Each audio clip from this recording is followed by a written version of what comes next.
Talasani Sai Kiran Yadav nomination ర్యాలీకి సంబంధించిన పూర్తి వివరాలు మా ప్రతినిధి రాజశేఖర్ లైవ్ లో అందిస్తారు. రాజశేఖర్, చెప్పండి, తలసాని సాయి కిరణ్ యాదవ్ నామినేషన్ ర్యాలీకి సంబంధించి డీటెయిల్స్ ఏంటి? మరి కాసేపట్లో సికింద్రాబాద్ పార్లమెంట్కి సంబంధించి తలసాని సాయి కిరణ్ యాదవ్ నామినేషన్ దాఖలు చేయబోతా ఉన్నారు. ఇవాళ చివరి రోజు కావడంతో పెద్ద ఎత్తున కూడా రాష్ట్ర వ్యాప్తంగా నామినేషన్ల ప్రక్రియ కొనసాగుతుంది. అయితే మరి కాసేపట్లో తలసాని సాయి కిరణ్ యాదవ్ ఇప్పటికే తన ఇంట్లో నాన్నమ్మ అలాగే తల్లిదండ్రుల ఆశీర్వాదం తీసుకొని బయలుదేరడం జరిగింది. అక్కడి నుంచి గన్ పార్క్ చేరుకుంటారు. గన్ పార్క్ దగ్గర ఇప్పటికే టీఆర్ఎస్ పార్టీ సికింద్రాబాద్ పార్లమెంటు పరిధిలోని అన్ని అసెంబ్లీ నియోజకవర్గాల నుంచి పెద్ద ఎత్తున ఎమ్మెల్యేలు అలాగే శ్రేణులు టీఆర్ఎస్ పార్టీ శ్రేణులు కూడా ఇక్కడికి చేరుకోవడం జరిగింది. ఈ ప్రాంగణం మొత్తం కూడా కోలాహలంతో నిండిపోయిన పరిస్థితి కనపడతా ఉంది. పెద్ద ఎత్తున కూడా పార్టీ కార్యకర్తలు అలాగే అభిమానులు కూడా టీఆర్ఎస్ పార్టీ అభిమానులు కూడా పెద్ద ఎత్తున కూడా తరలి రావడం జరిగింది. మరి కాసేపట్లో గన్ పార్క్ చేరుకొని గన్ పార్క్ దగ్గర అమరవీరుల స్తూపం వద్ద నివాళులు అర్పించి ఇక్కడ నుంచి భారీ ర్యాలీతో దాదాపు ఒక 5 నుంచి 10,000 మంది భారీ ర్యాలీతో కలెక్టరేట్ చేరుకొని అక్కడ నామినేషన్ దాఖలు చేయడం జరుగుతోంది. దీనికి సంబంధించి పెద్ద ఎత్తున కూడా ఇప్పటికే ఏర్పాట్లు కూడా చేయడం జరిగింది. మంత్రి తలసాని శ్రీనివాస్ యాదవ్ ఆధ్వర్యంలో ప్రత్యేకంగా పెద్ద ఎత్తున ఈ కార్యక్రమాలు చేయడం జరిగింది. అలాగే అన్ని నియోజకవర్గాలకు సంబంధించి ఎమ్మెల్యేలు కూడా పెద్ద ఎత్తున అక్కడ స్థానిక నియోజకవర్గానికి సంబంధించిన కార్పొరేటర్లు అలాగే లోకల్ బాడీ సంబంధించిన అందరూ కూడా పెద్ద ఎత్తున తరలి రావడం జరిగింది. ప్రస్తుతానికి ఇక నామినేషన్ కార్యక్రమానికి సంబంధించి మనతో మాట్లాడేందుకు అంబర్పేట ఎమ్మెల్యే కాలేరు వెంకటేష్ గారు ఉన్నారు. సార్, ఎట్లా నామినేషన్ వేయబోతా ఉన్నారు? ఎన్ని గంటలకు ఈ అమరవీరుల స్తూపం వద్ద నివాళులు అర్పించి ఇక్కడ నుంచి ర్యాలీగా బయలుదేరనున్నారు?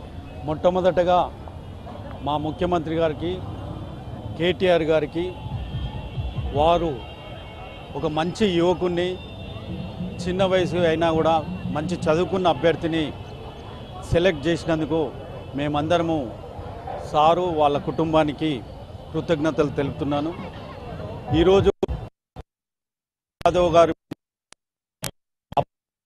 ఉంది.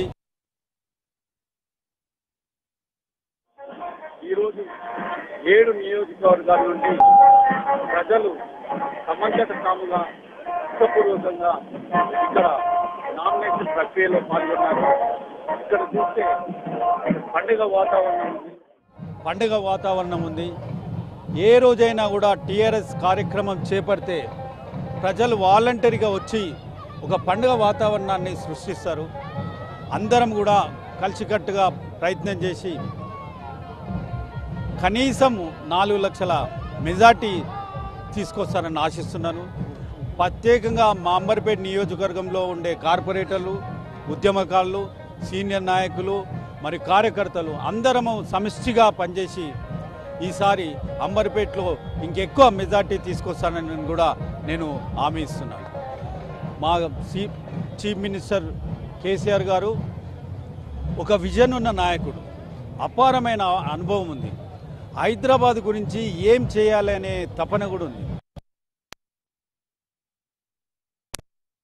పొల్యూషన్ ఫ్రీ సిటీ, ఒక స్పోర్ట్స్ సిటీ, ఒక సినిమా సిటీ, ఈ విధంగా అన్ని రంగాల్లో కూడా దాన్ని డెవలప్ చేయాలని ఈ 4-5 సంవత్సరాల దాంట్లో హైదరాబాద్ను ఒక విశ్వనగరంగా తయారు చేసి ప్రపంచంలోనే ఒక ధీటైన నగరంగా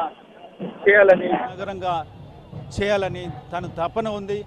అదేవిధంగా నేను ప్రజలందరికీ కోరుకుంటున్నది ఒకటే, మీరు టీఆర్ఎస్ పార్టీ అభ్యర్థికి అత్యధిక మెజార్టీ ఇచ్చి ఈరోజు సికింద్రాబాద్ పార్లమెంటరీ సెగ్మెంట్లో గులాబీ జెండా ఎగిరేయాలని మేము కోరుకుంటున్నాం. ఇది గులాబీ జెండా ఎగరేస్తామని చెప్తా ఉన్నారు. పెద్ద ఎత్తున మహిళలు కూడా తరలి వచ్చిన పరిస్థితి, మహిళా కార్పొరేటర్లతో పాటు పెద్ద ఎత్తున మహిళలు కూడా ఇక్కడికి తరలి వచ్చారు. ఇక్కడ నుంచి భారీగా ర్యాలీలో ఇక్కడ నుంచి హ్యాబిట్స్లోని కలెక్టరేట్కి చేరుకొని అక్కడ నామినేషన్ దాఖలు చేయనున్నారు. ప్రస్తుతం మనతో పాటు టీఆర్ఎస్వి విభాగం నాయకులు కూడా ఎట్లా యూత్ పెద్ద ఎత్తున కూడా తరలి వస్తూ ఉన్నారు. ఎట్లా విజయం సాధించబోతున్నారు? తొలిసారిగా సికింద్రాబాద్ పార్లమెంట్ నియోజకవర్గాన్ని కైవసం చేసుకుని ఎట్లా బహుమతిగా కేసీఆర్ ఇవ్వబోతూ ఉన్నారు?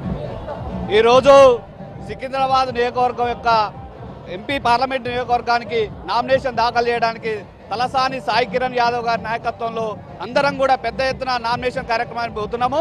ఏదైతే గౌరవ ముఖ్యమంత్రి గారు నమ్మకంతో ఈరోజు సికింద్రాబాద్ పార్లమెంట్ గెలుస్తామని చెప్పారో ఆ నమ్మకాన్ని వమ్ము చేయకుండా తప్పకుండా సికింద్రాబాద్ పార్లమెంటు నియోజకవర్గం పరిధిలో మొదటిసారి గులాబీ జెండా ఎగరవేస్తాము.